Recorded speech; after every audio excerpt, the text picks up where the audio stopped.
प्रकरणाची राज्य सरकारने गंभीर दखल घेतली आहे। कॅप्टन खरात प्रकरणात एसआयटीची स्थापना करण्यात आली आहे। तेजस्विनी सातपुते यांच्या नेतृत्वात ही एसआयटी स्थापण्यात आली आहे। कॅप्टन खरात सध्या नाशिक क्राईम ब्रांचच्या ताब्यात आहे। 24 तारखेपर्यंत त्याला पोलीस कोठडी सुनावण्यात आली आहे। एसआयटी स्थापन झाल्यावर तपासात त्याचे आणखी कारनामे उघड होण्याचीही शक्यता आहे।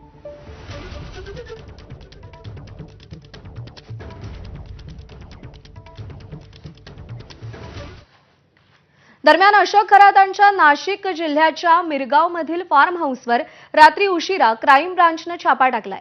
खरातच्या मिरगावमधील फार्म हाऊसमधून महत्त्वाचे दस्तावेज पोलिसांनी ताब्यात घेतलेले आहेत।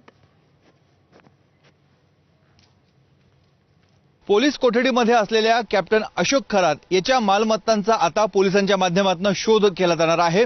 अशोक खरात यांनी कुठे कुठे आणि काय काय मालमत्ता जमा केलेल्या आहे, काय माया गोळा केलेली आहे याचा तपास केला जातोय। आपण आता सिन्नर तालुक्यातील मिरगावमध्ये ईशानेश्वर मंदिराच्या बाजूला असलेल्या एका फार्म हाऊसच्या बाहेर आहोत आणि हा फार्म हाऊस अशोक खरात याचा असल्याचं स्थानिकांकडून याची माहिती मिळते आहे। अशोक खरात इथे शनिवार रविवार किंवा इतर 1-2 वेळा महिन्यातून 1 ते 2 वेळा इथे येत असे। त्याचबरोबर मंदिरामध्ये दर्शनासाठी जे व्हीआयपी किंवा सेलिब्रिटी येत होते त्यांच्याबरोबर अशोक खरात याची इथे बातचीत चालायची, मीटिंग होत असल्याची माहिती स्थानिकांकडून मिळते आहे। गावचे सरपंच आपल्यासोबत आहेत।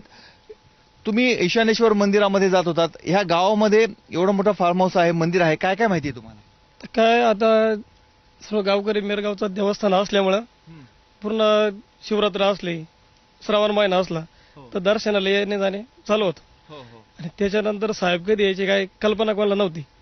याच्या पलीकडे काय आपल्याला काही माहिती नाही। मुख्यमंत्री येतो मी काही बघितलं नाही, पण मीडियाला बघितलं की मुख्यमंत्री साहेब आलते। आणि ह्या बंगल्यामध्ये, या फार्म हाऊस मध्ये अशोक खरात आणि त्यांचे कुटुंबीय कधी कधी येतात? माझी आणि त्यांची भेटच झालेली नाही, त्याच्यामुळं मी पुढचं काही सांगू शकत। त्यांच्याकडे बाहेरचे लोक यायचे करवा। बाहेरचे म्हणजे कुठले असायचे? ते बाहेरचे पाहुणे कुठले मोठे यायचे त्यांच्याकडे अधिकारी वगैरे। हा तो माहिती व्हायचं आपल्याला, दुसरं काय म्हणणं।